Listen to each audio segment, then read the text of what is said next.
The following is a presentation of the St. Louis Chess Club. Round 5 of the Spring Classic here in St. Louis. In Group A, every game was drawn. Thus, Grandmaster Jeffrey Zhang keeps the lead. In Group B, Belarusian Grandmaster Andrei Gorovets won as black against Brazilian Grandmaster Alexander Fear. Gorovets shares the top spots with Grandmaster Akshat Chandra. With 4 rounds remaining, almost anybody could emerge from the pack. Coverage of round 6 starts now.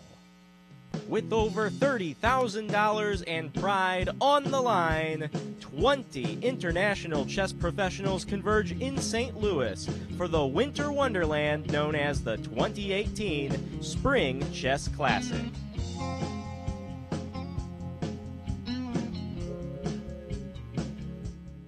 Hello chess fans and welcome back to the 2018 Spring Chess Classic. I'm Vitaly Neimer. And I'm Ben Simon. And we missed you so much that we actually came back 23 hours since our last broadcast. Yes, happy daylight saving time. Woohoo! All right. Hopefully you didn't have anything important to do that you missed today because you forgot to put your clocks forward an hour. There were a couple of players actually this round who were about 5 minutes late. Edouard and Grabinski, you don't know if that's because of, daylight saving time or other things. But look, these players, 5 minutes with a 30-second increment, it shouldn't affect them too badly. Right. Now, one of those games is over, and we'll get to that shortly. But let's take a look at the results, first of all, from last night, just to catch up. This is round 5 in our Masters section. Pretty simple, huh, Vitaly? Yeah, draw fast. Everybody draw. Yeah.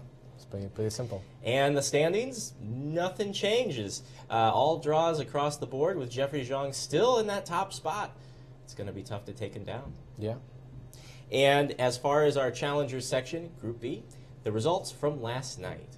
Yeah, so we did have two draws: Mihalchiuc versus Chandra, Jax Bullock against Liang. But we did have lots and many of decisive results. Andrei Gorovets beating with black pieces Alexander Fier. Priyadarshan beat with the white pieces Aaron Grabinski, and Victor Michalevsky beat with the white pieces JJ Marandi. And the standings, we'll see that before this round, Chandra and Gorovets have the lead. Now Kachian Live is in the lead, but you know that's just one game over so far in the round if you're watching at uschesschamps.com. And speaking of uschesschamps.com, just the absolute best way to watch chess in the entire world, I guess for the past 4 or 5 years. And you can check it out, our Chess 24 module. Chess 24 is just an amazing feature on uschesschamps.com. We'll be having the U.S. Championship upcoming on that website, as well as a slew of other tournaments this year. Yeah, you can watch the games and the video, the commentaries, and you can even you can tune on the engine analysis. I mean, what else do you need? Yeah, got that little thermometer going up and down. Yeah. And it's right most of the time. Yeah, most of the time. You can fool the engine sometimes. Yeah. So going on right now at uschesschamps.com, let's take a look at the pairings for our Masters division. Yeah, so we have Darius Swiritz versus Surya Ganguly, Lazar Brazon versus Alex Ipatov, Version Cobian versus Jeffrey Zhang. Sam Shankland is facing Yaro Jerebuch, and Romain Edouard versus Alex Onischuk. And the game of the day, how could you think anything different? It's Grandmasters Var Cobian and Jeffrey Zhang facing off. They're at the top of the leaderboard in the A group, and it will be very, very intriguing to see the result of this one. Yeah, I mean, if you can see that Version Cobian is with 3 points, and if he's playing the white pieces, if he beats Jeffrey Zhang, he's going to get the top seed at the stand board. So it's going to be interesting to see if that's going to happen, or if Jeffrey Zhang will hold his ground and stay at the top. It's a game straight out of the U.S. Chess Championship, I'll tell you that much. And as far as our second group, Group B, here are the games going on right now. -1, we will tell you that Mihalchiuc with black has defeated Aaron Grabinski, but the other 4 games are still in progress. Yeah, we have Andrei Gorovets versus JJ Marandi, Liang versus Victor Michalevsky, Chandra versus Jax Bullock, and Alexander Fier versus Priyadarshan Kanapan. And it's a little bit tougher to pick the game of the day, I think, in this one, but I would go with Andrei Gorovets and JJ Ali Marandi. 3.5 to 2 right there so far. Okay, the tournament format is as follows. We have 2 10-player round-robin events. The time control is 90 minutes for the first 40 moves, and then after they complete 40 moves, you get a bonus 30 minutes on both clocks for the remainder of the game. There is a 30-second increment from move number 1, so that'll help you not flag, as they say. And there is a 30-move no-draw rule in effect, so the players cannot agree to a draw before both players' 30th move. It's to encourage You know, Ben, chess. I really like this format when those round robins, because you basically play everybody. So everybody has an equal chance. It's not like an open chess tournament, like when you don't really know who you're playing against, or some other players, some other results might decide the winner. But here you're just playing against everybody, and yeah, we'll see what happens. Yeah, there's pros and cons to it, right? It's the most fair tournament ever. However, sometimes you get kind of these situations where it's not as climactic as you might want. There might actually be a pretty good finish to this one. We'll see in a few days. And speaking of a few days, let's take a look at the schedule. Just a few rounds left. 4 rounds including today, and the rounds start every day at 1 p.m. Central Time. The last 2 days, Tuesday and Wednesday, the rounds will start at 11 a.m. to make way for the Pro Chess League competitions later on in the evening, presented by Chess.com. The closing ceremony is not to be broadcast. We are on the air with you every day, 2.5 hours after the start of the round. So, yeah, these games, they've been going on for quite a bit already. I'm sure you've been watching on Chess 24 and U.S. Chess Champs. And the players have a lot to play for, Vitaly. Oh, yeah, the prize fund, let's see the prize fund for Group A. And the total prize fund is $22,000. The winner of that section is gonna walk with a $6,000. Then we have $4,000 for the second place and $3,000 for the third place. And yeah, you can see the breakup of the rest of the prizes. And Group B has a $14,000 prize fund. There you see it. Yeah, $4,000 for first place, and still everybody gets a prize. And it's important to note that in this event, there are no playoffs. So if there is a tie for first at the end of the event, the players will share the prize money. And that actually goes for all the spots, too. So you add them up and divide by 3 or however many you have in that tie. Yeah, much easier. Okay, I want to see a Cobian and Zhang, Vitaly. Let's jump into the action. Yes, please. All right. Version Cobian trying to beat Jeffrey Zhang with the white pieces. If he beats him, he will get to the top of the standings. So let's see where we are right now.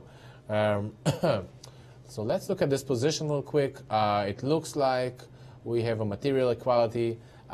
This position, just going back just one move before that, this probably came from the Grunfeld defense. It is characterized by those pawns here on d4 and e4. White gets a very strong center. However, black gets to attack those central pawns with the bishop and his pawns. So let's see how they started how the game began. White started with this move d4, knight f6, c4, g6. Black is fianchettoing his bishop from g7, knight c3, and now d5. If black plays this move bishop g7 immediately, it allows white to control the center with all of those pawns on e4, and this is what we call the King's Indian.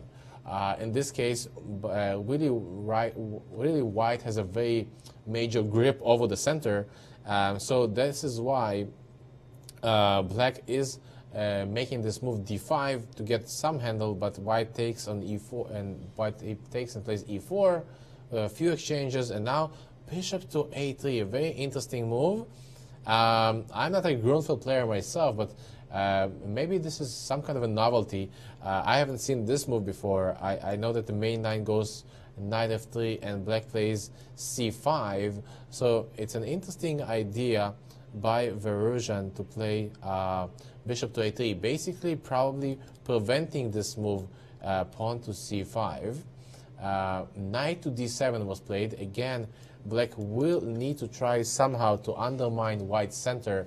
Otherwise, it's very difficult to find a plan for white. Bishop c4, c5, queen to b3. I'm pretty sure this was a home preparation.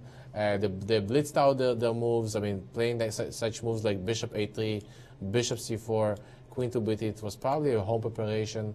Probably Cobian knew that Jeffrey will play the Grunfeld. Okay, so black just castled, knight f3, and they had made a few exchanges. Knight went to b6, wants to exchange this bishop on c4. Obviously, white is not ready to give up his two bishops, bishop e6, queen b4, rook to c8, and now white has castled here. Probably queen takes e7 will be just too risky. Let's try to figure out why. Probably the queen might just take the queen and rook f e8, and then the bishop will go somewhere, and those 2 pawns on e4 and d4, although they are very strong in the middle, but they're also hanging sometimes, and I'm quite afraid here for white. So we see this pattern again, just as yesterday, when the players offer something, but it's actually a poison pawn. Castle was played, bishop c4, rook f e1. We have a few exchanges here, knight to c4, attacking this bishop on a3, rook to d1. Black decides not to take the bishop. He plays queen d7 just to defend his pawn on b7, and also bringing all his pieces into the game. Bishop to c1. Yeah, so this move just intended to preserve the bishop and probably to transpose him to some other spots, like maybe f4 or g5, a5, queen b3, b5. Okay, so this is where Jeffrey says, you know what, I know you came here to beat me, but I have some ace in my sleeve as well. Definitely playing for some sharp game. Rook to c2, rook fd8, and h3 was played, h6 was played, and now d5. White is trying to gain some more space in the center, and e6. And I think this is the current position that we have on the chessboard. Yeah, to be quite honest, I think it's pretty close to equal. Of course, white cannot take this pawn on e6 because the white's rook here on d1 is hanging. It's not so easy to find for white the next move, in my opinion. I mean, probably I would be thinking about moving this bishop to f4. The bishop on c1 just feels like he did not get his full potential. So bishop to f4, just putting the bishop on a more active square. And maybe black is going to play something like g5, b4. Actually, b4 is not possible, but maybe a4. Lots and lots of ideas for both of the players. And although I think it is close to equality, but I think it's going to be a decisive result. This is at least my bet. Let's look at the times. We see that Jeffrey has more time, 30 minutes against 8 minutes for Varuzhan. It is Varuzhan, Cobian's move, and he's probably thinking, well, you know, I made this preparation at home. It went well at the beginning, but Jeffrey saw all the correct moves, how to fight against it, and now he's thinking, well, was it the correct decisions for me to play into this variation? And yeah, it looks like they both look very determined.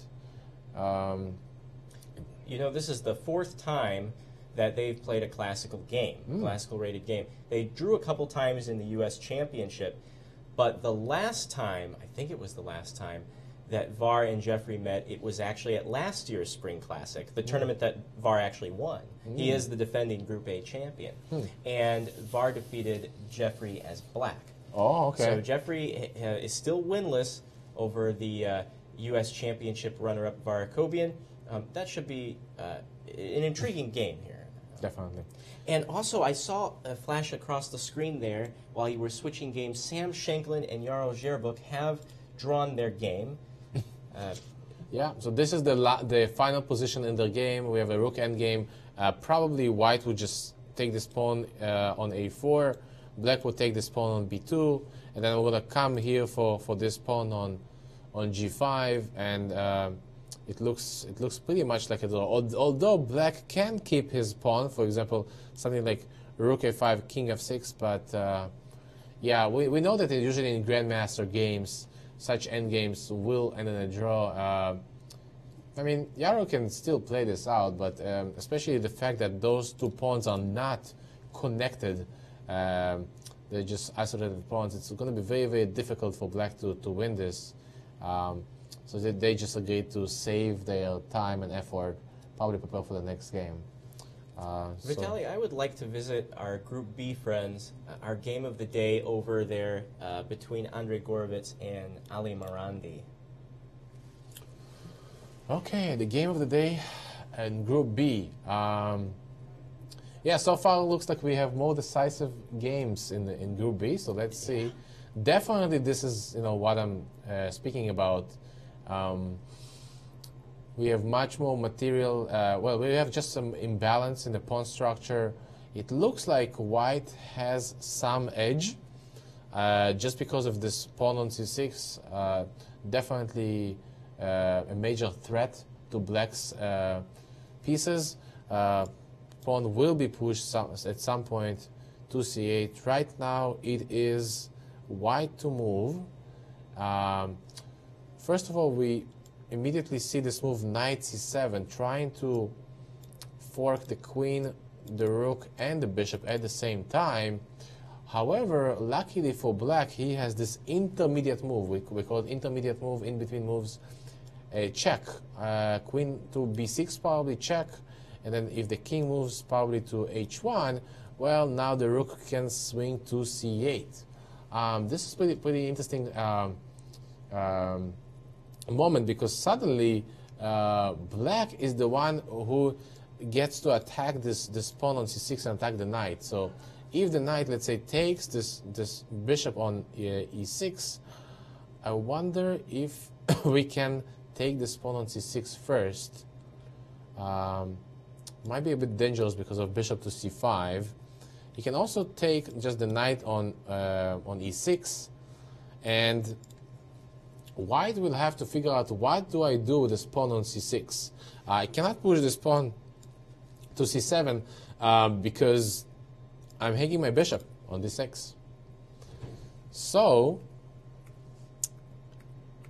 just in two moves, really, this pawn from being an asset can become a liability for white. It's going to be very interesting to see. Obviously, this square on c8 is very well protected by 3 of black's pieces, so it's not going to be so easy for white to win this position. But I wonder, this knight on b5, knights are usually the best blockaders. So if white just plays this move knight to d4, blockading this pawn on d5, defending this pawn, attacking this bishop on e6. I really like white's position, although his king is slightly exposed on this diagonal. I do like white's position. I wish my pawn would be on f2, but on the other hand, this pawn on f3 takes control over the e4 square, not allowing the black knight to come in. And I don't know, it's just difficult, very difficult in such positions for black to find a plan. It's pretty much, you have to keep yourself under defense. And you can do it for a move, 2 moves, maybe 5 moves, but it takes lots of energy and effort from the players. And I think that this position, so it's better for white, but we will see some developments during time pressure. Oh, and for sure. We're getting there. We're getting there. Okay, let's look at some other games that we have. It looks like a wonder Liang's in trouble against Victor Mihalchiuc elsewhere in Group B. Victor has some tough to stop pawns coming down here. Look at this. It's raining. Yeah. I remember at round 1, Aaron Grabinski was playing against the Wonder Liang, and Aaron was winning against the Wonder. But a Wonder is the top seed by rating, and he's such a talented chess player. And I wonder if the fact that it did not go so well for him in round 1, it affected him psychologically, because it looks like he does not have so much luck so far. So this is what we call momentum in chess. It's very important in chess, especially when you lose a game, to just to kind of forget it and restart yourself from the beginning. So in this point, after e4 was played, white played this move bishop to c2, going back. But I really don't. I mean, first of all, black is a pawn up. Now, if the bishop would be on d2, if white would have a dark square bishop, then I would say white has very good chances for a draw, because it would be an opposite color bishop endgame. In this case, it's the same color bishop endgame. It is black to move, and although Victor has less time, it is very easy to play here for black. You can either push the pawn to e3 or just start marching your king. Let's look at this position. If I march my king, then I'm afraid that the white king is in time to create a blockade, and it's not going to be as easy for black to use his material advantage. On the other hand, maybe black can try to play this move e3 immediately, just to try and play against this king on g1. So let's try to make a move. King to f1, tries to play king e2 and get this pawn on e2, but then black can play this move bishop to f3. And now all those squares next to the king are taking away from him.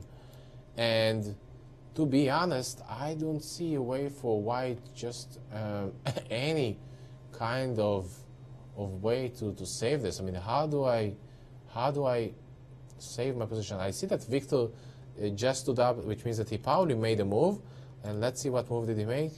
and e3. I mean, yes. I mean, we heard in the from the interview yesterday from Victor. He's a very great calculator.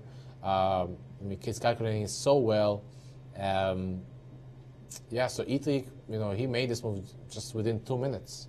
e3, and I bet that he's looking to play after king f1, bishop f3.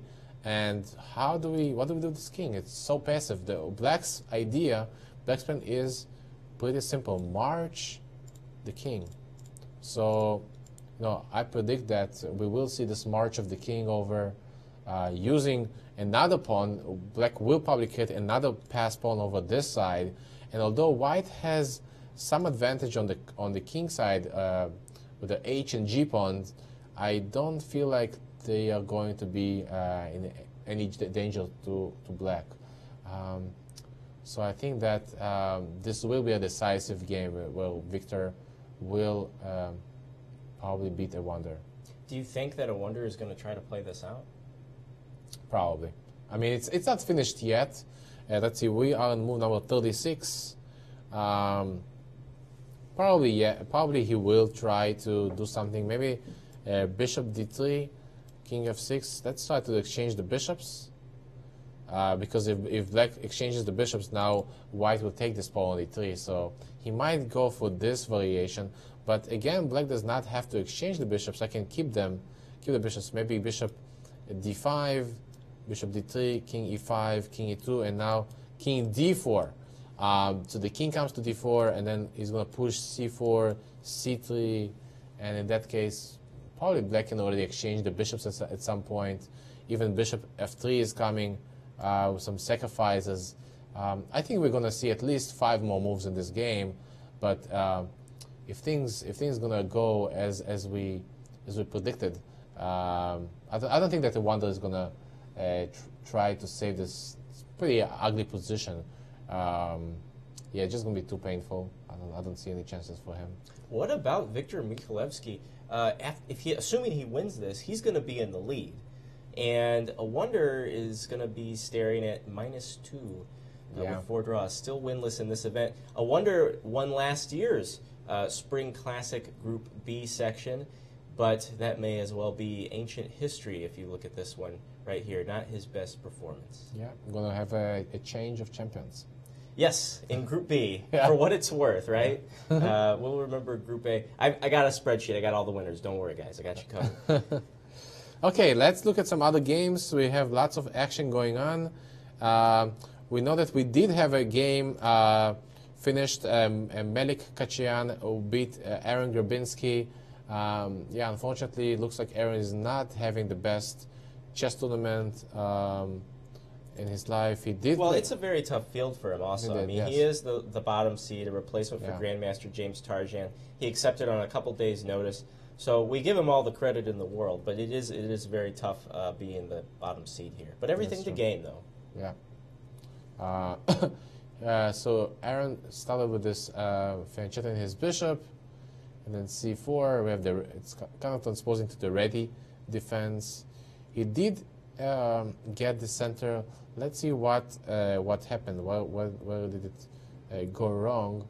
d5, this is pretty much old theory, 93, c6. Black is again, same thing as in the Grunfeld. White gets this strong center pawn, but how strong is it? You know, black is kind of coming here and start attacking the center, exchanging a few pawns. So a few exchanges. White decided not to exchange the queens. Because if he would exchange the queens, it does look like black gets the hold of the d file.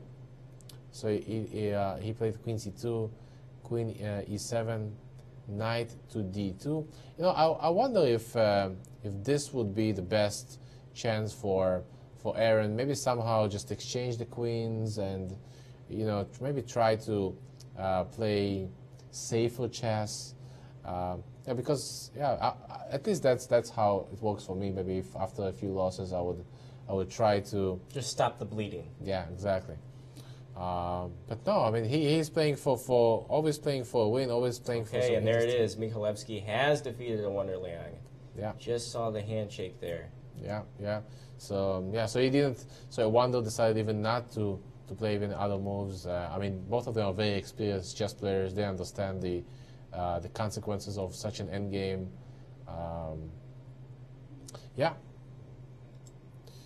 Okay, let's look at some other games that are going on right now. How about Group A, Roman Edouard and Alex Onischuk? Looks like there might be some happenings here in favor of the Frenchman. All right. So let's see what is going on here. Edouard Romain is playing the white pieces versus Alex Onischuk. What do we have here? So white is basically having those two pieces, knight and bishop versus a rook and a pawn. Now, technically it is materially balanced, right? Because a knight and a bishop are at 3 points, so we have 6 points versus a rook and a pawn. But we know that usually two pieces are valued a little bit more just because of the cooperation between the pieces is much better.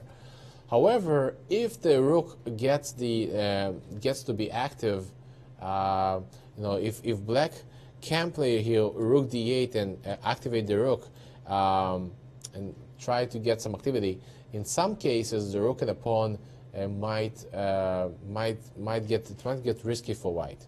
Now the immediate problem for black is this pawn on f6. So white is starting this pawn on f6. So I assume that Alexander Onischuk is thinking right now, okay, do I just defend this pawn with king g7, but it's going to give white more time to think about his move, more time to activate his pieces to make the move somewhere else, or do I sacrifice this pawn on f6, which is a double pawn? It does not look so good, this pawn structure, and I immediately play rook d8. Unfortunately, white will take on f6 with a check, king g7, and now, okay, let's just try to move the knight somewhere, knight e4. But now, really, black can swing his rook over, rook d1 check, king f2, and now maybe rook to b1. And now, in this case, if black does succeed in activating his rook, I think that black has pretty good chances, and this position is probably being played for 3 results. I'm not even sure who's going to win here. It's going to be have to decide it in time trouble. As we see, we have 31 moves made so far, and I think that Alex Onischuk did make a move, and he did play rook d8. He does go for this pawn sacrifice to activate his rook. I think that now Edouard Romain is thinking here, do I accept this pawn on f6? It looks kind of sketchy that a grandmaster will give me this free pawn. So what else can he do? He can either take the pawn, or he can also defend the knight by playing bishop to h3. And yeah, so the bishop on g2 is actually not as strong at the moment. So transferring the bishop on h3 really creates a barrier for the rook. What do I do with this rook now? I mean, what do I do with the king? What do I do with my pieces? King g7 will be played, but that does not look any good. Rook e8 cannot be played because white can just capture here on f6 with this amazing fork, and that's just completely winning for white. So king g7 will probably be played, and let's assume white will play something like e4, and after rook e8, bishop to f5. I mean, just look at this position. The king is trapped. There is no way for him to make any progress. The rook is trapped as well. Oh my God. I mean, the rook on d8 is not doing anything. The rook can come to e7, but it's not such a active spot for him. And the idea is that the rook cannot come to e6 and cannot go to e5 because those squares are taken by the bishop and the knight. So really, all of black's pieces are trapped. It's very difficult for black to find some counterplay. He can try to play h4, but then I'm going to play b4, king h6. I'm going to try to release my king from this side, But even then, I can either play h4 or I can even just start bringing my king over. When my king reaches b6, that is it. That is going to be game over. I'm just going to just snap those pawns off the board and just queen the A and the B pawn. It just in this position, black will be hopeless. So let's see. So it's going to be interesting to see what if Edouard Domain will take this pawn on f6 or will decide to play more positionally with bishop to h3. You know, it is kind of a time trouble. He has 10 minutes on the clock versus 20 of Alexander, but you know, this decision is not supposed to be so difficult to play bishop h3 versus taking the pawn on f6. I'm pretty sure he's going to go for the positional advantage, restriction of the opponent's pieces, and yeah, if he finds this move bishop to h3, I would say it's pretty decisive. There, he's played it. He did, yeah. It's going to be a tough match. Who is that blocking our view? Trying to look at the board here. Come on. Exactly. Try to recognize this shirt, right? Yeah. Actually, Roman's wearing a nice pink shirt today. Yeah, yeah. We had one pink. Yeah. Pink day here. We did. That was long ago. Yeah, very, very pinky. Alrighty, so let's go to some other games. So we are at Group A. Let's go to Group B. Well, who else is playing Group B? Let's look at... How about Chandra and Stembuliak? Oh, I see. Yeah, great minds think alike. Yes, I read your thoughts. Okay, what has happened here? And just to go one move before, like just snap this pawn on B2. Okay, very interesting. I mean, the pawn is defended by the rook. So what is going on here? But before we go to the position, I just want to get your attention to the clock. Actually, Chandra, less than a minute. This is something that a lot of junior players have trouble with. Yeah. The time pressure, the getting into chronic time trouble. Yeah. And this is something that Chandra is familiar with. And hopefully he knows how to work within it. Oh yeah, definitely. Hopefully he knows how to play bullet games. Yeah. Because bullet games are the 1 minute games, and there's a 30-second increment now. Right. Let's not get too That carried is true. away. That is true. But that is a big difference. It's still going. I mean, it's such a decision. Do I take this knight or not? Now let's try to make us this decision. Take. Obviously, black wants to take on c3, and now look at this. This is hanging. This knight on a3 is hanging. This rook on b2 is hanging. This rook on a1 is hanging. Oh my God. Now, as far as I remember, Akshay Chandra is at the top of the list right now, right? Yeah, this is going to hurt. This is going to hurt if he loses this game. For especially sure. with white. Yes. And wow, what a comeback. And that's what I was saying that last time, that people on the bottom of the list will try to engage with the top of the list to outrun them and get some chances for that first prize.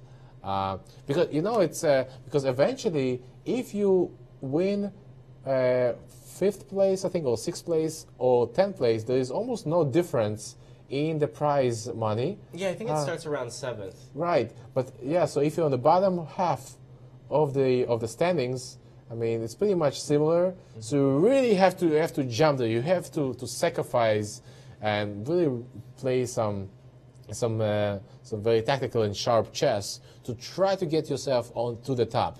I mean, you have nothing to lose, right? So, and we have all the information about this tournament, guys, at uschesschamps.com. You can see the prize fund and the full schedule, everything you need to know about this 2-field round-robin event. Right. By the way, do they have information about us? We should put some information about us over there. We got credits on Chess24, so I think that's pretty cool. Yeah. I've never gotten credits before. It's just me. You know, but Akshat Chandra, he won his first 2 games. He's sitting at +2. And this would be his first defeat in this event. Yeah. And as you can see, we do have a move because, well, we were speaking more than a minute. And so he did make a move when he had only 17 seconds left on the clock, so which brought his clock to 47 seconds. And he played f4. Wow, what a sharp what a sharp move. Again, we see this idea. I'm not taking any of your pieces. I think it's too dangerous. He relies on the fact that his opponent, Evgeny Stembulak, he calculated correctly, so he played f4. The idea of f4 is pretty simple. I want to counterattack this knight on e5, but also the queen here is defending the c3 pawn. I'm pretty sure this was kind of a blunder here that he made. So knight to d3. Let's go back. What happened here in this position? If we just go five moves ago, I mean, look at this knight. This is what I call the knight march, right? I mean, so the knight came to d7, the knight came to c5, and then the knight came to d3, and then the knight went to b2. Don't we know this? Didn't we discuss this rule of not moving your one piece too many times? He's put a lot of stake into that knight. Yeah, yeah. The knight's tore itself. And he's still alive. Right. Probably we might see him move again. Going to be very, very interesting. And Stembulak did make his move. He played. He played queen takes on c3. No, he played knight e to d3. Bishop takes and queen takes c3. He really wanted to get this pawn, because really, if you get this pawn, the pawn on c3 was the glue of the position. Really defended the knight here on d4, but also the rook is attacked. Wow, this queen is means some trouble for white. Yeah, I would be sweating a lot right now if I would be actually Chandra. Especially with 34 seconds. They are in move number 29. He has to move. He has to make 10 moves, 11 moves in, pretty much half a minute.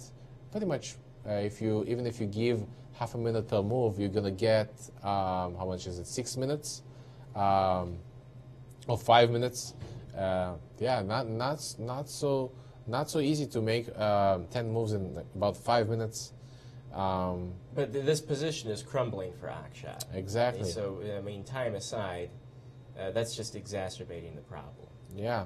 And, yeah, I've got to say that Jax Stembulak is taking his time here, which is a good thing, right? We don't want to see people rush. I know that some people trying to play on time, just make some move, just to play on time, but he is taking his time after actually Chandra played this move f5. He is figuring out, do I really want to defend this bishop on g6, or I can strike him? What about just taking, well, I mean, look at this position. I can take any one of those pieces. The knight on a3, rook on d2, queen takes d4. It's like a candy store over there. Which one are we going to pick? So let's start with the rook on d2. Why can't I just take this rook? Pawn takes on g6 probably will be played, but now I'm going to take this bishop here with a queen, and you can take it on f7.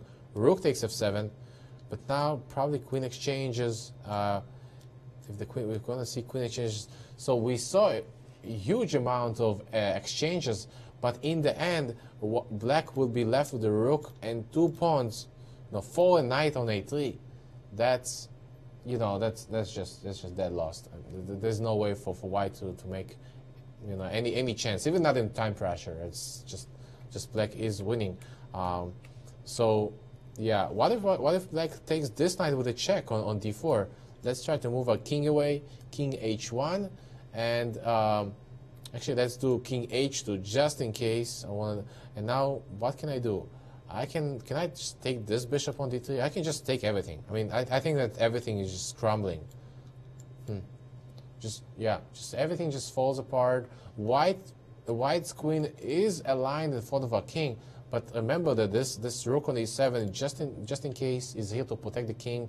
I don't see any tricks for white. I think it's almost lost.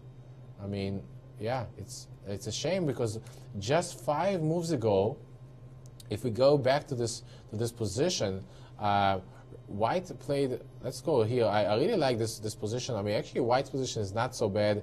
Black has an isolated pawn. White did play this move, Queen D2. The idea is to bring the other rook, and now after H5, something here went wrong, in my opinion. White could probably just play Rook AD1, maybe bring this knight over back to the game. We know that the knights are not so good, not so effective on the edge of the board. So knight coming back here to E3 or to B4, I would really love to see this knight coming back into play, and those rooks are aligned in the center. But instead, we see those moves like a Rook D1, then Queen F2, just some waiting moves. You know, I'm wondering if actually Chandra just wanted to make some waiting moves, and maybe it was some kind of a draw for, you know, maybe just Queen F2 and then Queen D7 and a draw. But he didn't realize that Jax Bullock came prepared. Yeah, right, and that's certainly not on the table anymore as far as looking for a draw. Yeah, it looks like a few moves were played, and it looks like Black did take on D2 the rook, and White did take the bishop on G6. Now I'm expecting Black just to snap that bishop off the board, either with the knight or with the queen. I mean, yeah, that's what else can happen here? If I take with the knight here, can White play this move knight F5, create some chaos? Let's look here. Then my rook can come here to E1 to check him. And the game is over. Yeah. Akshat has resigned. Well, congratulations to Jax Bullock. Oh, yes. Nice win. Yeah, it's against the top seed. So this is Akshat's first taste of defeat in this tournament thus far. I mean, he's not out by any estimation. Yeah. But definitely complicates the standings. yes, it does. Group B has been such a Turmoil. wacky, exciting turmoil. Yeah, Yeah. right. So that's going to be really interesting. Yeah, it's gonna be very interesting to speak to Jack about this fascinating game today. Indeed, and 3 wins for Black so far in Group B. Very interesting. A Black- great day for Black. Black Group B. day, yes. Yes. Let's see then what do we have left. We have Alexander Fear, and in this position we have PD playing with Black, and as far as I can count, Black has the material advantage again. I really like this rook coming into C1, says hello, you know, to into White's kingdom, and no, I like Black. I mean, the White does have 2 bishops. Let's not underestimate the power of the 2 bishops. But if Black can bring the other rook to D1, I mean, he has lots of threats here on the bishop. I like Black's chances. What is going on here? Huh. And what about our last game? We have Andrei Gorovets playing White against JJ Morandi. Yes, last game in Group A, or in Group B, that is. In this case, well, we actually already discussed this position. We left this position somewhere around this after Queen A6, and we're wondering where did the knight go. The knight stayed there, but then he did go afterwards to D4. I really like this outpost for the knight, really blocking this pawn. Kind of like, you know, it's from all sides. White is coming over there. This pawn on C6 is very dangerous, and a few other moves were played. Knight to H5, Queen to C3. White is trying to exchange the queens, and I do prefer White here again because of this passed pawn on C6. However, let's not forget about time pressure. Less than a minute. And we have, well, luckily for Andre, this is move number 38. Yeah, so it's not that hardcore. Right. Two moves only got left, and it's pretty easy to make the moves here. I mean, I can offer something like rook to C2 maybe, attacking the queen. I can also just play this move C7. I only need to figure out, are there any sacrifices here, Let's try this take. But the king can just take, and there are no more checks because everything is defended. This bishop on d6 is doing such a good job defending all the dark squares. Such a good defender. and the potential mate on g3 as well. That is true. Thank goodness for the bishop. Yes. So this might be the only game in Group B that we will see white winning. The only, the white has to save their honor. Yeah. For this round. Very, very exciting. With these high-level games, typically you have very, very strong grandmasters saying, I come in to win with white, and I come in to draw with black. You know? Just that first move advantage is a lot for these top players. You know, it's the difference between a half point. So you volley the ball a certain way when you're black, and you do it a little bit harder when you're white. Black is on the defense. So 3 wins for black is a big deal in this Group B here today. Yeah, and especially the next games of those players, they're going to be white now. Right. So, yeah. I mean, you can win with black. That's a big advantage. I mean, I don't know how it breaks down with who has how many whites and blacks left, but it's not going to be even. Remember, there are players. This is a 9-round event, so it's not an even number. Some players are going to have 5 whites. Some players are going to have 5 black games. It's just a very slight difference in advantage, and it's all about how.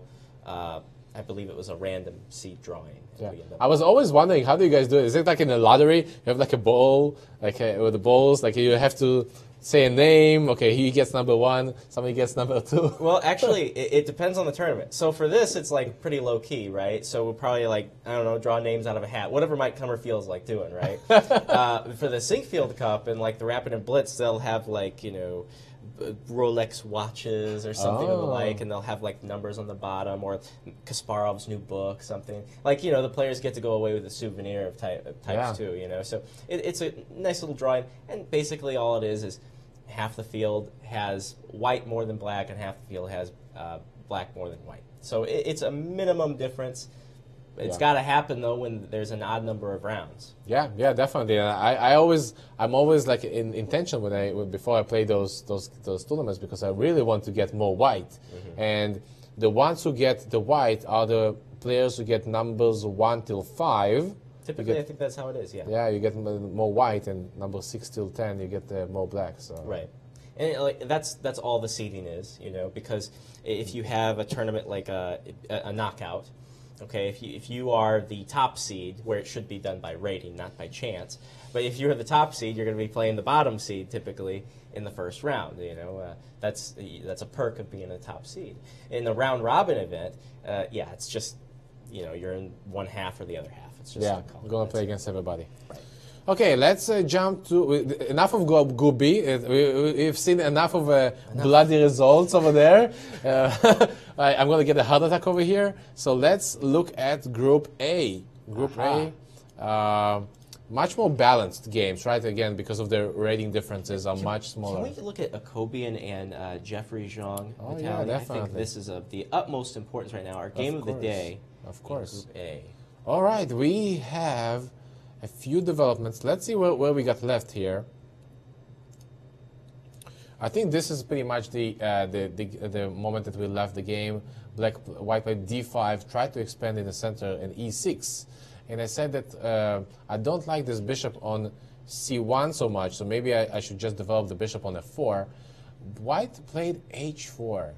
Interesting. What is the idea? Maybe to play h5 and somehow to weaken the black's king. Black played just queen e8. I really like this move, queen e8. Very cold-blooded. I don't care about you. You know, you plan about h5. I'm just making this useful move because I'm basically getting my queen out of this rook. So now I'm ready to capture here on d5. So this is the whole point of the Grunfeld defense. You know, now I want to create this weak pawn on d5. Rook e1. Var saying, no, you're trying to get your queen out. No, I'm following you. So he took pawn takes, and now queen back to d7.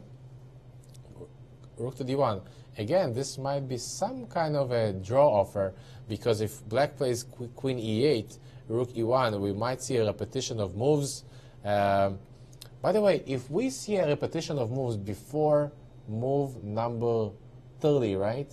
Three for the repetition. Would that be a draw? Can they still agree for a draw? That's an exception, right? So the 30-move rule says that you can't agree to a draw. Just to offer a draw. But if the draw is inevitable, let's say that somehow it wouldn't happen, but let's say like there was just 2 kings left on the board before move 30, it's a draw. It's inevitable. A repetition would mean that. You can't tell the players not to repeat. It's going to happen. So it's just agreeing to a draw. That's what it says. I wonder what if would happen if somebody still, still offers a draw to somebody before move number 30, and they agree. So do you just make them continue playing? Probably? Yeah, that's what it is. The arbiter will have to say that was not a valid draw offer, and they will continue with their game. So all right, it's kind of unusual, of course. Because the players know what move it is. They're taking notation. Yeah. So they might just forget. Yeah. They might just forget what happened. We force them to play chess. Yes. Get on there for a few more moves. It looks like the players are playing a lot more. It's like the game is over. Okay. The game is over. Let's see what happened in their game. Please do. The game of the day. Bishop f4 was played, and it looks like.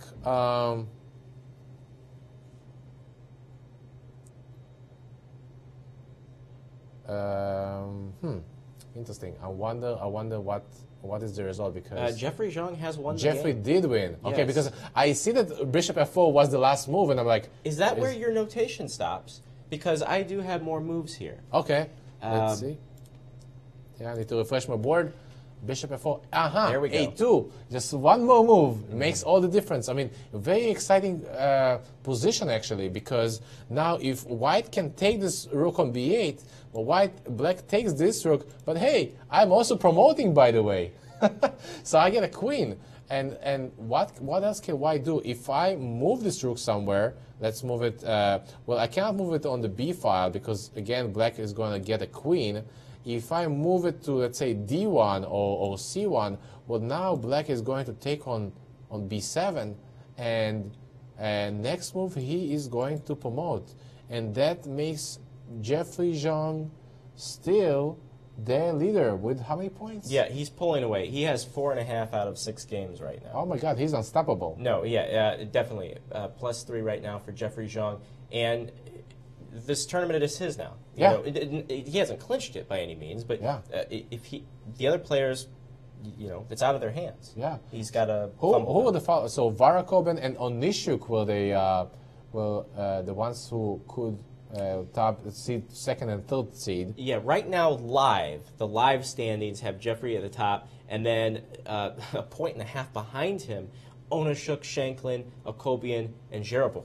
1.5 behind him. Oh my God! Yeah, that's pretty major in those tournaments, and we have 3 more rounds to go after that, and 3 after today. Yeah, and so let's say even if Jeffrey draws of all of his games, which is going to get him 1.5 plus the 1.5 lead that he has now, he can just draw all his way to the victory, to the first place. He might share it with somebody. Yeah. But I remember that you were asking me, I think it's like around number 3 or 4, but he was on the lead. It was just the beginning of the lead. You were asking me, should he just draw all his games? And I was like, no. I mean, that's probably not a good idea still, right? Too early, yeah. Right. But now when beating Cobian and getting a 1.5 lead ahead, he could just come in and just draw.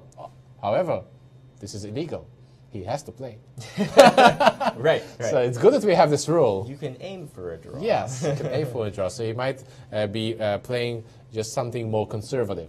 Yes. Not as aggressive. But I mean, great result for him. It would, beating Cobian with the black pieces. From the Dallas-Fort Worth Metroplex, Jeffrey Zhang looking like he may win this group, win the Masters section. Yeah.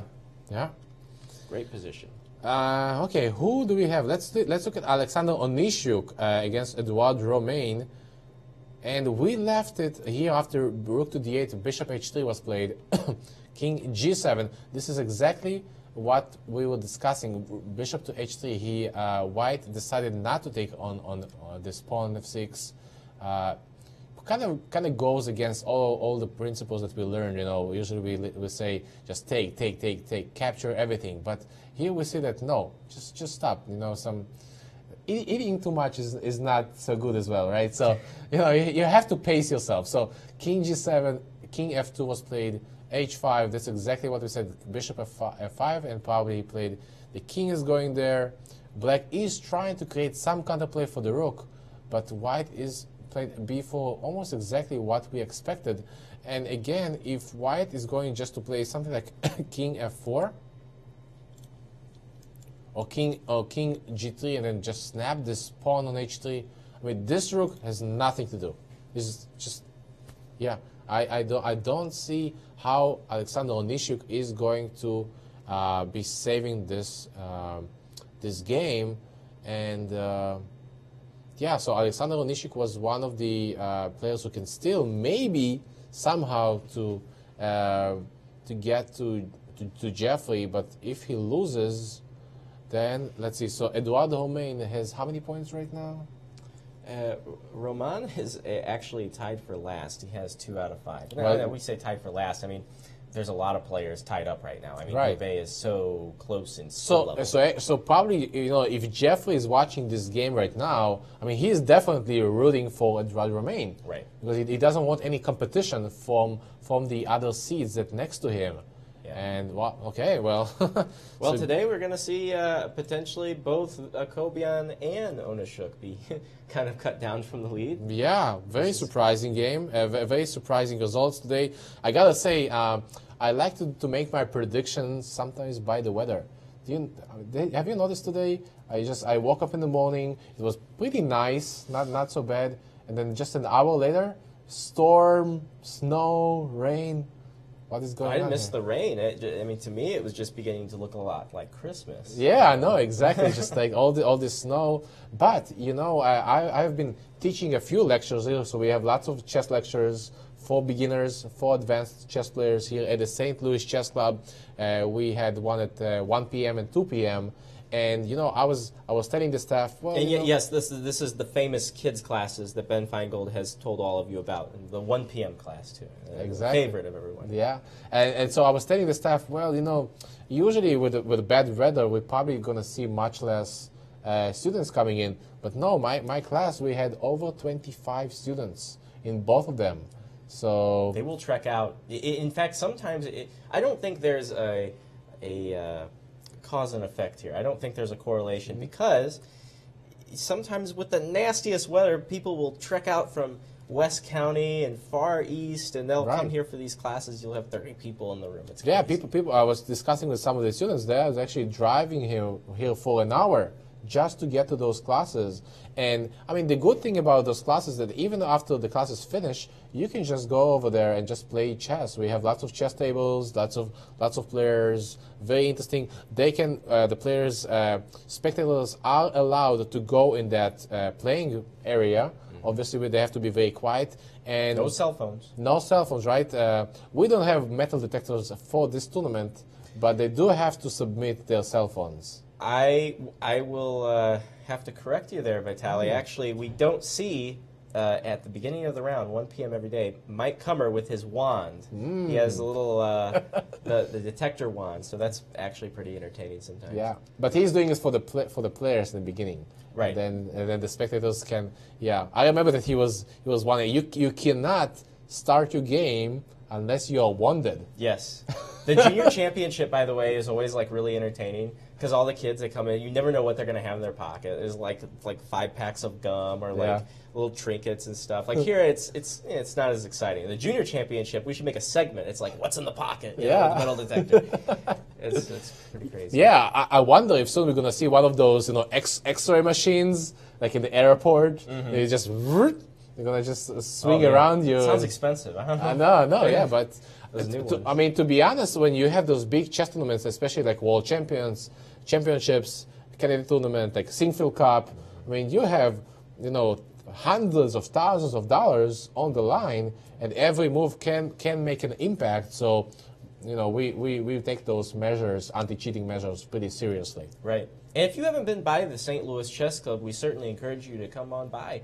The first visit is always free, and we might even just be able to give you a tour, show you some of the cool parts of the chess campus. We have the World Chess Hall of Fame across the street, the chess club where all the tournaments happen. We have a diner next door. Actually, we're technically at the Kingside Diner right now doing commentary. So they have some great food there. Kingside Slinger. I know. We are doing this commentating, and I can just smell it here. Yeah, it's a great time here at the Kingside Diner and the St. Louis Chess Campus. Yeah. So what is going on here? I see that Priya Darshan Kanapan's looking still pretty great against Alexander Fear in Group B. Let's look at the game that we haven't discussed yet. Yes. Surya Ganguly against Darius Svirich in Group call. A. Let's see what this is, what is going on here. Looks like Darius... okay, so we have material equality. Surya Ganguly definitely is leading on time with the 56 minutes versus 15 minutes for Darius. They made time control. Did they make time control? Huh. They did make time control, but as you see, it's kind of strange because Darius has only 15 minutes on the clock. Now, he was supposed to get half an hour, so that tells me that he spent at least 15 minutes on, for the move right now. This is move number 41. So what has happened? Let's look from the beginning. E4, C5, we have some Sicilian. E6, some Taimanov. Knight d4, knight c3, queen c7. This is pretty much all theory. White has this idea of chattering the bishop, as we saw in many openings. Takes, knight a4. This is pretty much all theory. White gets some more space with those two pawns. c5, queen e2, b3, bishop b2. We have seen this double fianchetto of the bishops. Knight d7, rook to d1. Bishop c6, knight c3. I really like White's position. It's White is not betting on it. Is not risking anything. Probably I can just double up my rooks on the d file, put some pressure on the d6 pawn. White can also try to play f4, f5. On the other hand, Black also does not have any major problems here. Bishop to f6 was played. Knight to b1. Interesting, very interesting. Very interesting moment. Here, White decides to exchange his dark square bishop. Now, I've got to say that it's a bit strange that he decided to exchange the dark square bishop, because the dark square bishops, usually in such positions, White wants to keep the dark square bishops. As you can see in this position, White has almost all his pawns on light squares, which means that this bishop on g2 is not feeling so comfortable. He feels very closed, which makes this bishop on b2, on the other hand, much more active. So exchanging this bishop was a bit strange to me, but he brings the knight back. a4, basically we have so Black is trying to attack on the queen side, and the idea of this kind of I guess minority attack for Black here is to create some kind of a weakness, to push a4, take on b3, and then swing his rooks to the b file, and attack on b3. So this is kind of the idea of a5 and a4, and the White is played e5. Obviously, White is trying to get some counterplay. We see a few exchanges. Queen f4, queen to f3. So a very, very interesting game to be following. But now we have a guest in our room, and I'm proud to welcome Jax Bullock. Thank you for joining us. Congratulations on your win today, first of all. Yes, thank you. your first win, but you're playing with black pieces, Yeah. right? Most of the black pieces actually won today in Group B, so congratulations. And you played your game against Chandra, who lost. And I was just saying before we started the round that at this point of the tournament, the players who are on the bottom of the list, you don't have much to lose, so you're playing over a risky chess, right? And Chandra, he was on the top of the standings. I'm assuming that you prepared for the game, right? I mean, So so you're from Ukraine, by the way. Yeah, I'm from Ukraine. Okay, is it your first time here in St. Louis? Yeah. First time? What do you think? You like it? It's a pretty interesting city. Yeah. Also very interesting weather.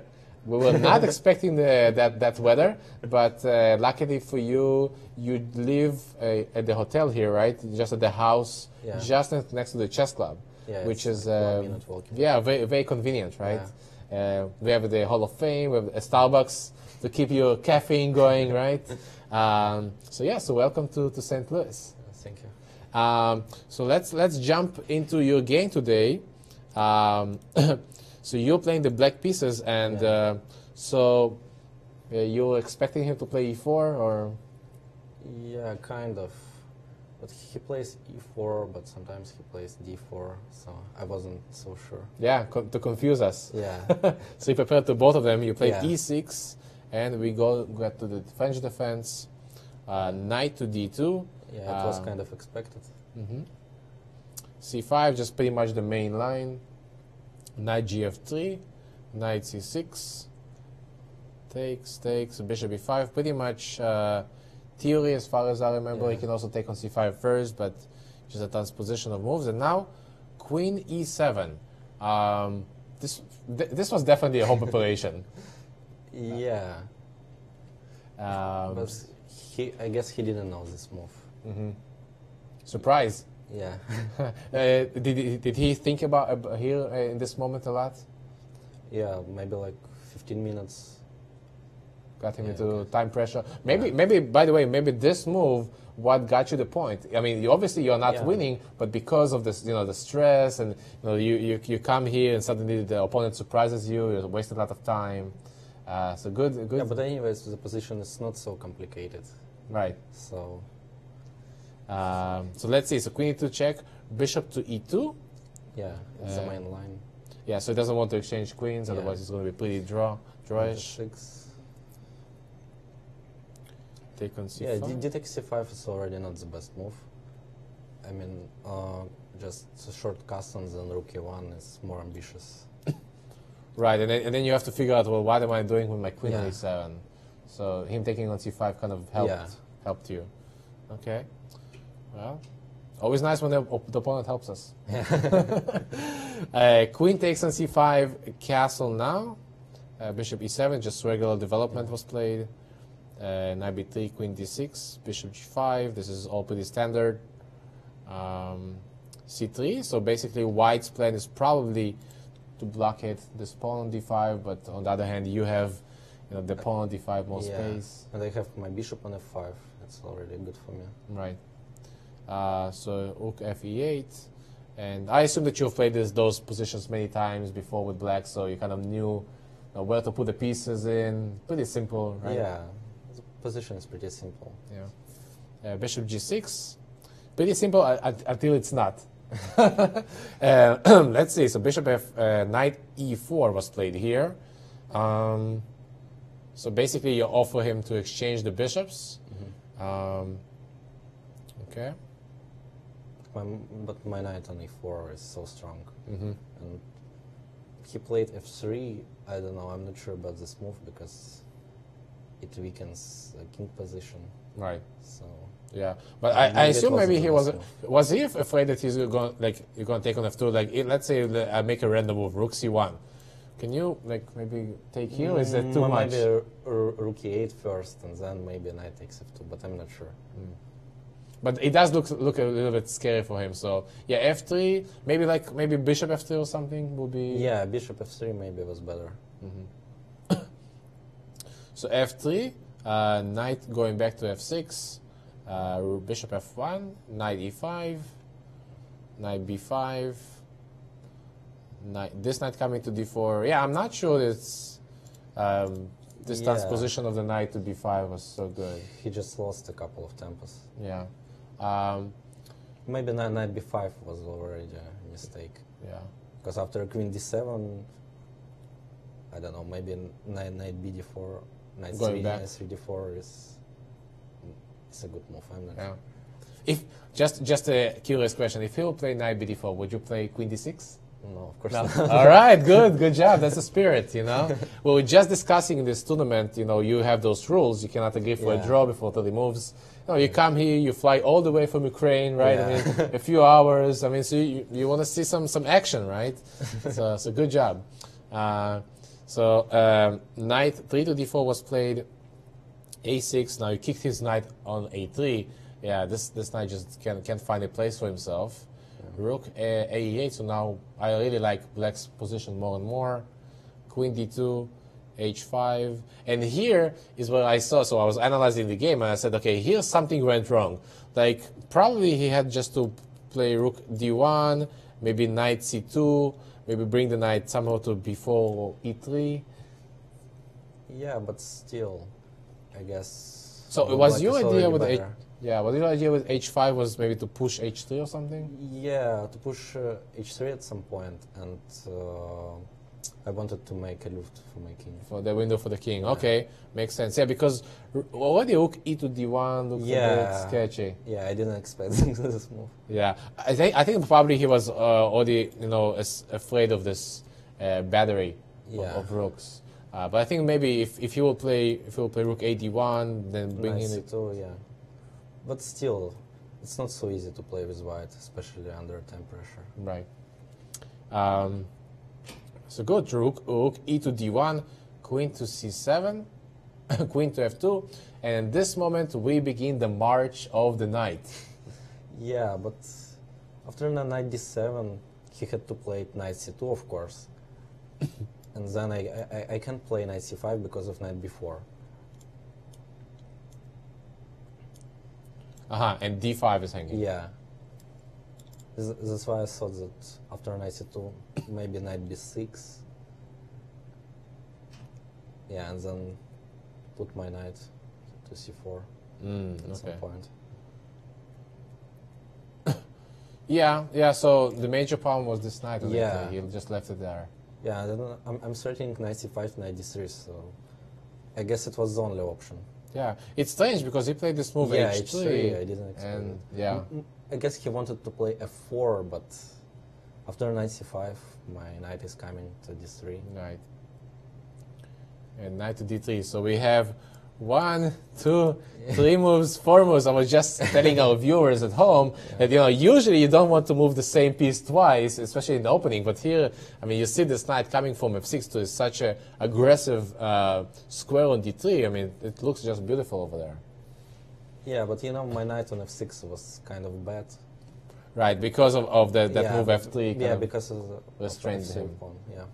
So good. So knight d3, queen g2, and knight takes on b2. Wow, what an amazing sacrifice! And I remember I was looking at this position, and Akshay Chandra had only 1 minute on the clock with the pressure, and he said, "Okay, I'm not gonna take this knight on b2. I believe you. You're gonna, But after rook takes b2, queen takes c3, and I mean, all pieces are hanging. Yeah, everything is just is collapsing after that. Queen takes, everything is just collapsing. It's very difficult to calculate in just 1 minute. So that's why he played f4, probably to defend this pawn on c3. Yeah, but here knight d3 is strong move. Knight e to d3. The other knight comes in. Yeah, the position is just. I like the fact that all of your pieces is just like active. Very very nice. And now he took on here. Now he took on c3. Very precise move. I assume. I said that. When he was in time trouble, even in this position, although he had just 30 seconds, you took your time. You didn't really play on time. Yeah, but I've already lost 2 completely winning games in this tournament. Yeah, so I was trying to be careful. Yeah, just to double check. Yeah. Good, yeah. And we saw it in the many games in this tournament that people just like try to play very fast, and yeah. So he took on c3. and then pretty much the position has collapsed after f5. You took the rook, and pretty much here you could take any piece probably, but this was the most obvious one. Take, queen takes on d3.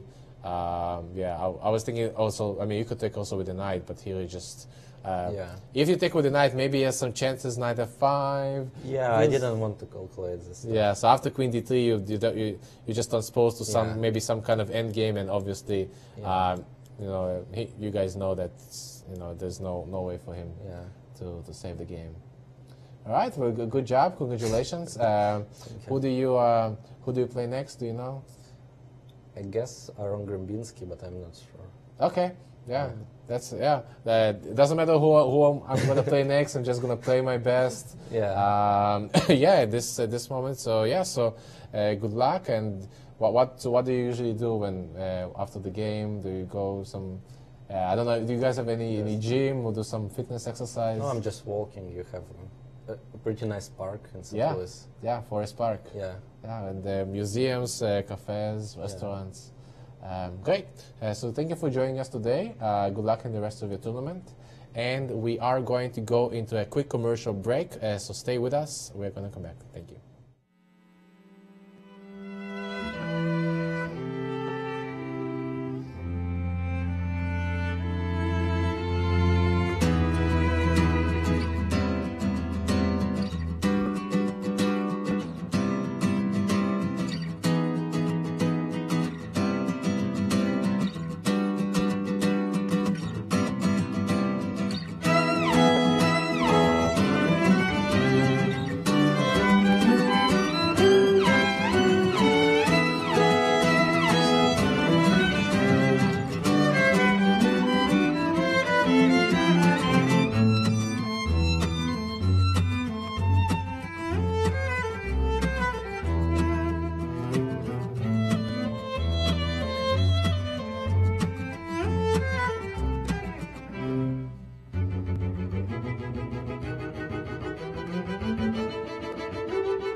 Question on Twitter from Damas.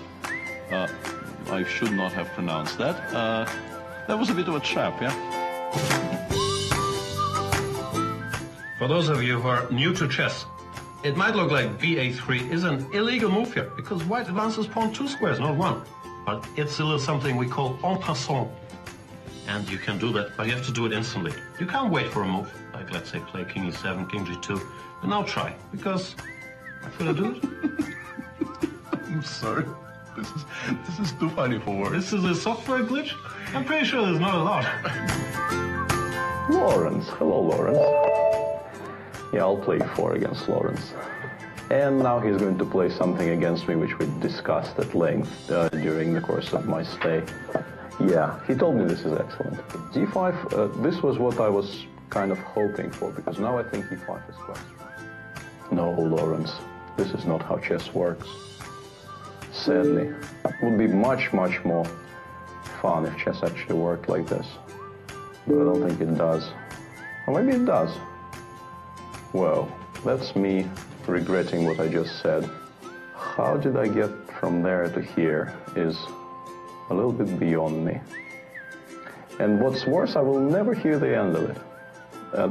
My quality of life has just gone downhill tremendously because I'm actually sharing the office with the guy.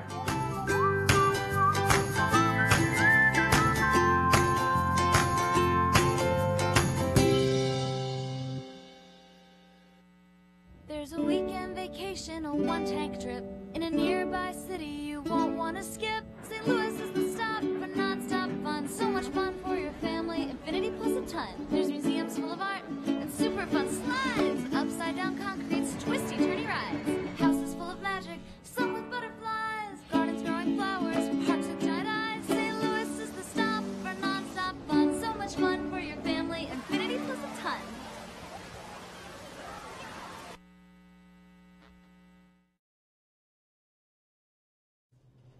Hello and welcome back to coverage of Round 6 for the 2018 Spring Chess Classic. I'm Ben Simon. And I'm Vitaly Neimer. And we're finishing up coverage for this round, but there's still a whole lot going on, Vitaly, including a game we haven't even looked at yet. Oh yeah, it's in Group A. We haven't looked at Lazaro Brazon against Alexander Ipatov. We were so busy with all the decisive games that we had. I mean, so we will see what is going on that board. As you can see, time control got, they passed just the time control after 40 moves. It's move number 42. We are in an endgame. Very interesting. Material equality, but white has this pawn on c6, and white is attacking this bishop on f5. So is it white's advantage? Black will probably need to move the bishop, not to lose the bishop. Let's not lose the bishop. Bishop e6. Now the question is, if I move my pawn to c7, can I sacrifice my bishop after a3? Let's do this. Take, and a2. This might be a very interesting endgame to play. I'm not sure. This requires lots and lots of calculation.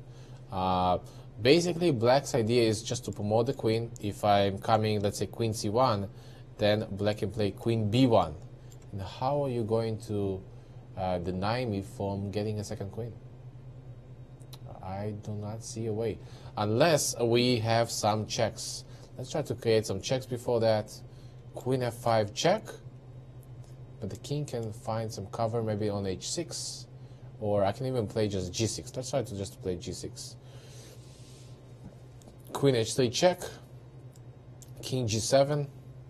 Oh, I'm sorry. Almost blundered my queen. Luckily, I'm not playing this game. Right. So queen to h3, but now I can just exchange, and obviously I will queen after a1. So that gets to the interesting question.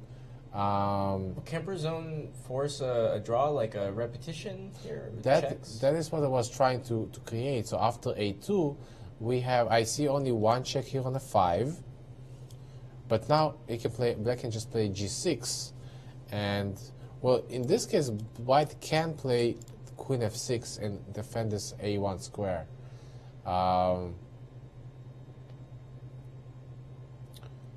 Let's see. Let's refresh the board just in case to get a better picture. Black did play bishop e6, and we see on the video, Lazaro Brazon is thinking about his move. He's probably thinking, should I push c7, or should I try to fight against this pawn on a4, or another option is to take this pawn on g5. Decisions. Indeed. Elsewhere in Group A, I have to mention that a result that we had speculated would happen has come to fruition, as the French Grandmaster Romain Edouard has defeated Alexander Onischuk of the United States with the white pieces in Group A. Yeah, so that's Edouard's first victory over anybody in this event, and that's Onischuk's first loss. Yeah. You know, I have noticed something today. I have to say that. Well, actually, I don't want to say that, but I think I think that the youngsters are playing quite good right now, and it tends the question, why? And I think as we go to the last rounds, the players are more exhausted. Yeah. And age is doing his thing. Yeah, it's an endurance game. I mean, you don't think of it whenever you see just chess on the marquee, right? But it is, and there's no rest day here. Exactly. And from the start, we were talking about jet lag, and now we're just talking about the hammering of these 5-hour games every day. Yeah. Right now, I mean, Romain Edouard, 27 years old, over Onischuk, who I believe is 42. Yes, indeed. Yeah. So yeah, the young man's game. Yeah, so definitely it will be better for somebody who still stay in shape. I know that I was traveling a lot during my life and got lots of opinions about chess players and how they're viewed, and lots of people think that chess players we just play chess all day long in our rooms, but actually lots of the chess players are much more active. You can see in the last 10 to 20 years that the top chess players in the world are kind of being replaced by those youngsters. Where you see more young stars. I mean, just look at here. Jeffrey Zhang is leading at his group, and yeah, we see all those youngsters starting to beat all the experienced masters. So definitely, I think that endurance and agility is taking a part in that. I've been told we're going to hear from Priyadarsh Kanapan, who today in Group B became one of the 4 games to win as black, as he defeated Alexander Fear. So, both of these players, they've played in these tournaments before here at the club, these classics, the classic veterans, if you will. So we look forward to hearing from Priyadarshan. And that means we only have 3 games left. 3 games going live here. All right, let's look at Surya Ganguly versus Darius Svirich. Very interesting Group A game. action. Yeah, so let's see. We started to look at the opening, but let's see the current position. First of all, I gotta tell you again, what stands out to me is the time. Darius is with only 4 minutes, and Surya Ganguly with 45 minutes. This is after they have made the time control, so that's it. There's no more time added except the 30 seconds per move. White made this move G4. Basically, White is trying to exchange as many pawns as possible. So if Black takes on G4, White is going to take on E4 and really weakening the Black King on H7. What should Black do? Black is probably thinking, what am I supposed to do here? Although Darius has less time, it does look like this pawn on A5 is a major threat. I mean, just think about this. If at in some moment White will exchange his heavy pieces, the queen and the rook, this pawn on the A file is just going to be unstoppable. So maybe this is what White's idea is, to somehow exchange all the pieces and get in some kind of an endgame. Let's see. So right now, after G4, what else can Black do? I mean, can I defend this pawn with G3, G6? Probably not. Maybe even H5 might follow. I'm not sure. To be quite frank, it is not such an easy position for Black to play. So we will definitely go back to this game. Going to be very, very interesting, especially in time trouble. But right now, we have another guest. We have PD joining us again. Yeah. All right, 2 wins in a row. Yep, congratulations. Thank you. All right, you really wanted to be on air again. I asked them because they said, yeah, sure. All right, perfect. Okay. Do you think that your family is watching, your friends are watching you at night? Maybe someone from Webster. All right. Not anyone else. So some teammates are watching. We haven't looked at your game too much, but we were just saying that you were one of the 4 decisive games that in the Team B, Group B, and all of them were won by Black. Yeah, that's pretty Black pieces today, right? Yeah, that's true. Yeah. Even on the A group, I think Jeffrey won with Black, I believe, right? So Right. a lot of Black wins today. Yeah, exactly. So let's go over the game real quick. You played Black against Alexander Fear. Yeah. So he started with this move C4. Which he normally plays D4, so it was slight surprise, but I kind of expected it too. So C5, and then knight C3, knight F3, knight C6, knight C3. I think he didn't expect me to go E5, so it was kind of a surprise for him. And then he played E3, F5, D4, E4. And here the main move, I think, is knight g1 for e4. d5 is leads to more equal positions. So he played d5. I think knight g1 is more for a game, and so keeping more pieces on the board. Yeah, and then the knight reroutes to f4. Yeah. Usually, so after d4, e4, usually we get to some kind of an endgame, if I'm not mistaken. No, you take, that was the game, but you had to take d takes c6. fg2 is a mistake there. So d takes c6 was the game too.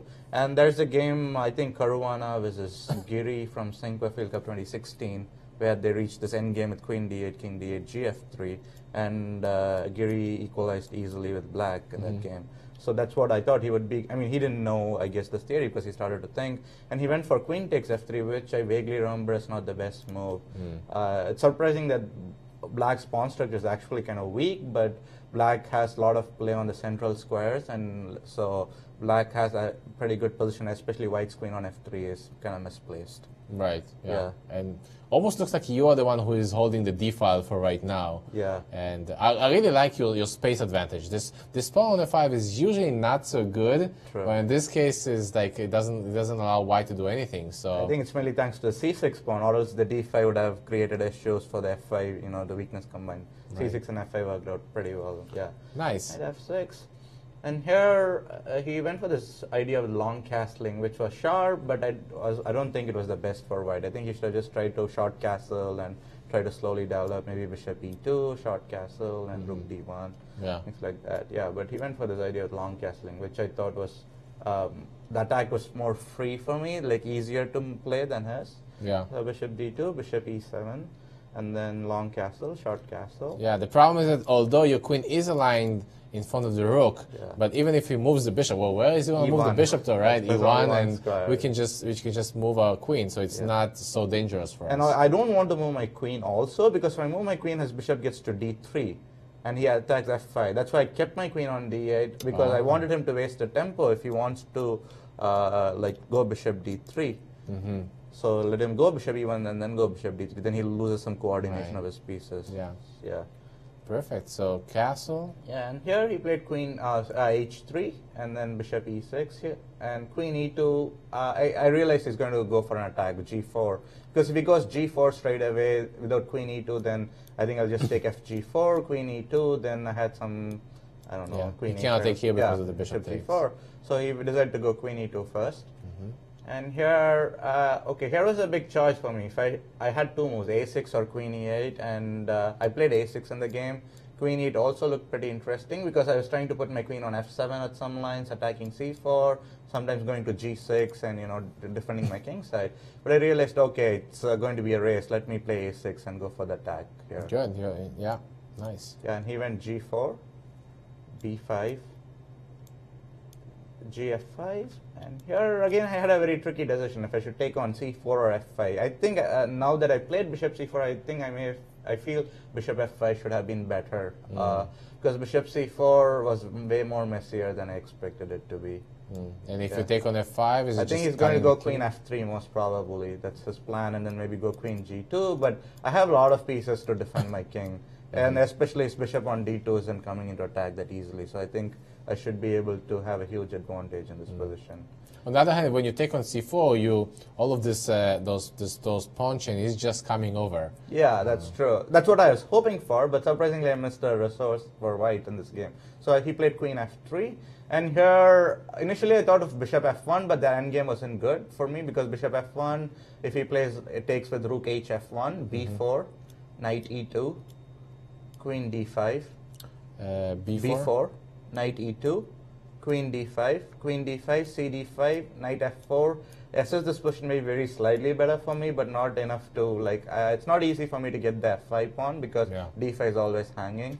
So I thought I don't want to go into this. From a position like that, I decided let me go and, like, you know, have some fun with all my pieces. So I decided to pull back my bishop. So fighting chess. I mean, if you are both attacking, you want to keep the queens on the board and see what happens. Yeah. So instead of playing bishop f7.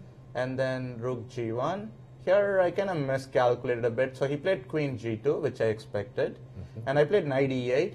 And the main moves that I considered were knight e4 and knight e2, but I completely missed queen c6 when I played knight e8. Queen c6 is very strong. The idea is if I play b takes c3, if I take the knight, bishop takes c3, and then if I go queen c8, which is kind of like one of only move, queen g2.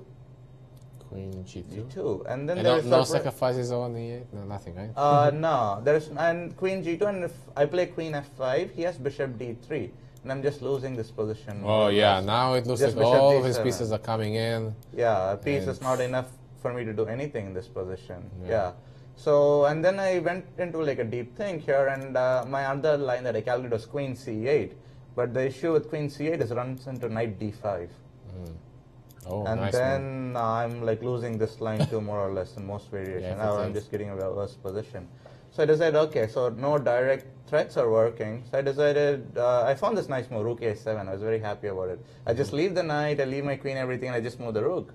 The point is that my threat is to go rook d7, and then threaten to take on c3. So I put pressure on d2, the base. That's the like overall point of this whole line. And after rook a7, I think he played knight d5, which was a bit surprising. Looks like it sounds like you're facing the fear. You know, look at it in his eyes. Like you're not scared about this rook here and looking at this queen over here on d8. So Yeah, you're like, okay, whatever you do, I'm not scared. Yeah, bishop e1, and I decided to go queen a5 here. I think he missed a nuance. I wasn't sure how good rook d7 is. It was very interesting, rook d7. I was going to play bishop f6 here. Bishop f6, okay. So the point is, if he plays rook a7, then I have b takes c3. And then this looked like I should be winning somehow. Oh, but the line here that I think was very sharp was instead of rook a7, if he played rook f7 was very interesting for white. Takes f7 7. instead. Yeah. Cool. So if I play rook takes f7, like rook a f7, now he has bishop c4. B takes c3, bishop f7, and if I play rook f7, he has queen e8, rook f8, queen e6, and I thought here white was better, this endgame.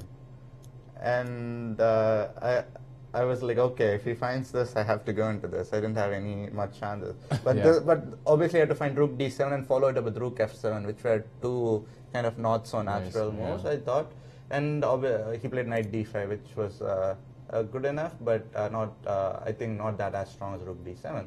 So here I decided to take on a2 and knight e7, rook e7, queen a6. You know, to me, it looks like you penetrated his castle first. Yeah. So it looks pretty. Your king just looks so safe over here with all those pieces around Yeah, him. that's So true, and yeah. this queen comes here and creates some chaos. Exactly. So but he has queen a6 now, so it kind of forces queen trades more or less. But if I pull back my queen, then I think he gets some sort of. Maybe I could have played. But where do I pull back my queen? Maybe b3. Maybe that's my best try. But then he has moves like f6, maybe even. Right. Yeah. No, f6 I think would run to knight f6, queen d1. But still this position I think is, so I decided I realized I had like 4 minutes on clock and had to make 15 moves. I decided better to just exchange the queens, and I thought this endgame was better because his bishop on e1 is very bad. Yeah. Very practical decision. Yeah. Jim. So I went rook a7, bishop d3, and here I had to go knight f6 if I wanted to push for a win, because if I wanted to take a draw, I could go bishop b3, bishop c2, rook a1 check, and exchange everything and take on f5. But that would most probably end in a draw because that's like only 4 pawns left on the board with rook, Yeah. bishop. So I mean, it's interesting to see that although you are pawn down Yeah. and he has 2 bishops, Yeah. you still have the advantage. Yeah, I have the initiator with me, which is all thanks to my b4 pawn, which is restricting the e1 bishop. Right. Yeah, without if bishop c3 comes, the game is literally over. I think white will just take the initiator. Right. Yeah, so I went knight f6, and here he started playing pretty. I think he started playing on my clock. He started moving pretty fast. So f3, bishop b3, bishop c2, rook a1, king d2. When I went into this line, I missed this nuance. After rook d1, I only saw bishop d1. I missed king d1. So and then I'm like, okay, I had to recalculate everything, and then I had to go rook d8. I had to go into this line. King e2, bishop c4, bishop d3. Looks like you are hunting his king. Yeah, That's pretty but good. the line rook d3 doesn't work. The point is, if I play rook takes d3, rook takes d3, rook b1, he has king d2. Oh, And if I play rook takes b2, he has king c1. I see. And then if I play bishop d3, king d3 instead of rook takes b2, then he has e4. You know, this e pawn starts rolling. That's kind of a sharp battle where I think he should be favored because he has the bishop. I think he should. So I decided I'll take the exchange up, even though it was complicated. This position, I'm not sure if I'm better. It's just unclear in my opinion. Yeah, here again I had a huge issue. King f8 or king h8. King f8 looked more practical because I knew the e pawn is going to start running. Yeah. But then I saw some ghost lines with e4, bishop f2, and bishop c5 check and all that. Right. I thought king h8 is more safer with like less than 1 minute on the clock. Yeah, you never know. Yeah, I don't want to get checkmated somehow. Yeah. Yeah. So I decided to go king h8, and then he found this move e4. Which obviously is the best move here. Yeah. And then knight 8. Oh no, I had to play rook c1, which was critical, or else he's going to go some sort of bishop f2 next move. So I had to Yeah, go I saw this position live, and I said that I really like the rook on c1. You want to bring your other rook to d file. Yeah. But I also said never underestimate the power of two bishops. That's true. Yeah. So it's kind of tricky. Yeah, and then b3, rook. So now after I double the rooks, there's no way the bishop and rook is kind of getting out. I think the only setup where he could get out is if he puts his king on f2 and rook on f1 and put the bishop on e2. And then, but that's kind of, he has to spend 3-4 moves. By then I think my knight would become active. Right. So I played rook d1 and he went e5, knight h5, e6. And here I couldn't calculate because knight f4 was the move I initially intended to play. But the line that kind of wasn't sure was knight f4, king e3, rook e2, rook e1, rook e1, knight g2, rook e1. No, I first play knight g2 check. Right, otherwise I'm losing my knight. Yeah, and the king f2. If I go knight e1, I lose because of e7. Right. I have no nice. pick. So if my king was on f8 in this line, I win. But Yeah. that's the difference. Yes, And- minor things. Yeah, and then even the funny thing is, if I play rook e1, white doesn't even have to take on. I think doesn't have to take on g2. Maybe he can even go bishop e2. I don't know if that works. Or maybe now I'll just give up my rook and go knight f4, knight d5, and defend it. Bishop e2, I have rook a1 though, worst case. And if I take the knight? Yeah, this is, I think, most probably should be a draw. Or white should win this because I Yeah, don't the know how my question- king is going to come out. Exactly, yeah. My king is kind of stuck there. Yeah. And he wants to play probably king f2 and f4. And how you going to keep your rook on the Exactly. e file? And then, yeah, so I saw this and I decided, okay, this is too messy and I wasn't sure if I would be able to win this in any way. So I decided I'll just go back. Now at least the pawn has moved farther away, so knight f6, my knight stops it. So, Nice. Yeah, and here, yeah, he played king f2. I went rook a1 because I wanted the rook potentially to swing to a8 at some lines. And then bishop b5 was a mistake. He just missed king g8 completely. Now my king comes into the game. Yeah. A more interesting would be maybe e7 for him? Or you just stab the pawn? No, e7, then I go rook a7 and I pick up the pawn. Then I just try to take the pawn and then I'll exchange the rooks and then I'll just try to use my extra exchange to rook a7. Yeah. Right. Unless something like bishop c3 works, which I assume This is an interesting line, bishop c3. But it's very complicated. So what's the idea? Actually, maybe it works. Rook g1, bishop f6, and I don't know how I'm going to stop his queen without dropping. Or maybe I could go rook a8, but then he has king g1. Right. Because gf6, he has bishop b5. I actually lose this endgame. I'm a piece down. So instead of rook a7, I may have to figure out something else then. Yeah, there were some sort of these tricks the whole time, and I wasn't. So I assume bishop b5 is move number 36. I assume you were kind of in time pressure, both of you guys. He had more time than me. He had 5 minutes, I believe, and I was playing in 30 increment at this point, more or less. Yeah. So now you're bringing your king back. Yeah, and now the king is a good, defending the.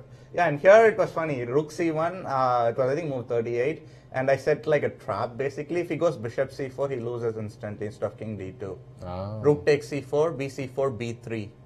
And there's no way he's stopping my pawn from promoting. So he went king d2, and I decided to repeat once to get some time on the clock.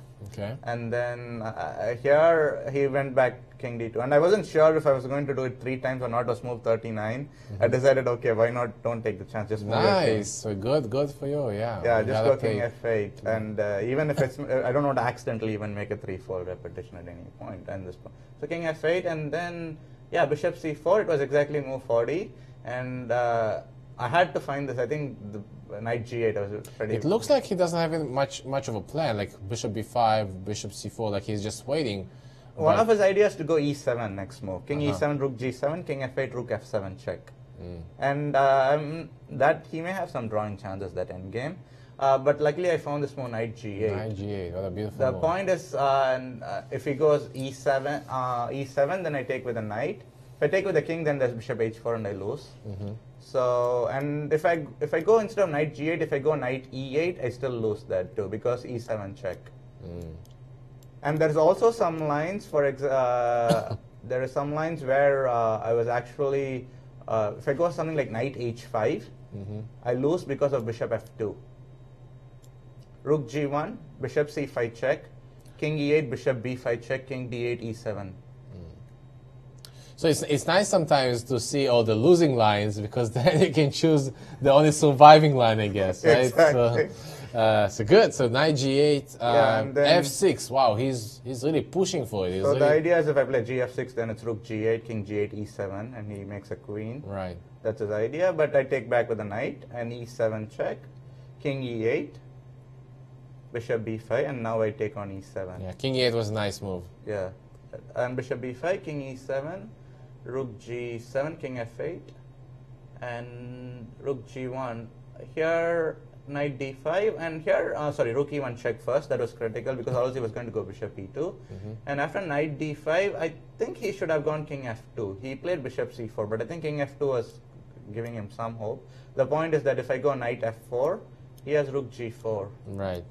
But And still, it's I should still be winning. Knight h3 check, king knight g3, h3 rook e1. or knight d3. Yeah, somehow I should be able to win this. Yeah. It's just a matter of technique. Yeah, the problem is that he has two bishops, but one of them is completely locked. Yeah, exactly. So and then I think he just like threw in the towel here by going into this line where I have knight g2 check at the end of the line. I'm full rook up. Right, and here he resigned. Yeah. Okay, well, good game. You won with black pieces. Yeah. Next time you're going to be playing white. Yeah, against Gorovets. Gorovets. Yeah. Nice. So we're probably going to prepare. Hopefully, I get some time in between school. Yeah, hopefully. Yeah. Well, very nice. Yeah. Well, congratulations Thank you. for your win. Thank you. And they say that the last 3 rounds are the ones who decide, where you're going to be in the standings. Very true. Yeah, very important. So, so good luck in your next round. Thank you. Tal. And we are going to go into a short commercial break, and we're going to return after that. A moment comes in chess when you need to test yourself at a different level. Chess24 Premium offers the tools that you need to reach your maximum potential. From hundreds of interactive video lessons to becoming part of the Chess24 community. You can analyze with friends or coach your students live. You get 24/7 coverage of chess news and events, access to premium analysis and commentary, and the chance to interact with grandmasters and other top players and coaches. Get advice from the best and even challenge them to a battle. Be the best chess player you can be. It's time to level up your game with Chess24 Premium membership. Be surprised. Be intrigued. Be delighted. The World Chess Hall of Fame in St. Louis is nothing you'd expect and everything you love. 3 galleries highlight the history, culture, and creativity behind the game. Explore chess in ways you never imagined. It's a one-of-a-kind cultural institution where rare artifacts and world-class art play together. The World Chess Hall of Fame. Mind, art, experience. Hi, I'm Mike Matheny. Whether you play chess for fun or want to boost your child's academic performance, come visit the Chess Club and Scholastic Center of St. Louis, right here in the chess capital of the U.S. From a welcoming, diverse environment to a scholastic outreach program, now in over 100 schools, our center, across from the World Chess Hall of Fame in the Central West End, has it all. So whether you've played for years or never before, we invite you to experience all chess has to offer.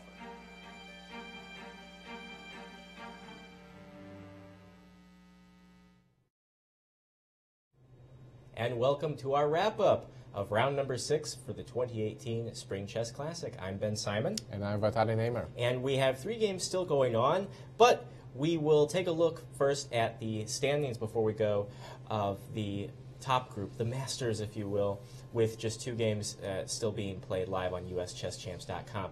Vitaly, your assessment of the games that are still going on, what are we likely to see? Yeah, as far as I see here on the board, Darius Spirits is playing against Surya Ganguly. They have some kind of a Queen's endgame, but I do feel like Darius is the one who has the upper hand, and he might win this, although he has only a minute on the clock. So Darius might win this, and Alexander Ipatov is playing against Lazaro Bruzon. That is probably going to be ending in a draw. Again, if Darius wins this, he's going to have 3.5 points. So maybe Darius will be the only player who might fight against Jeffrey's lead on the top over there. Someone within range of Jeffrey, right? Tomorrow, we can take a quick glance at the games that are happening in this division tomorrow. These games start at 1 p.m. Central Time on USChessChamps.com. Okay, and as far as Group B, we have live standings there. There is only 1 game still in progress. That's Gorovets and Ali Marandi. In your assessment in that game? Yeah, so Andrei Gorovets and JJ Marandi, it looks like it's going to be a draw. They are playing, it's kind of like an end game still. I did like Andrei's position a little bit more, but it looks like JJ Marandi is making some progress, and especially Andrei's time, he has only 4 minutes for the rest of the game, and JJ has 21 minutes. So I think it might be open, but as of right now, it looks pretty equal. It's very tough to place a bet on that game.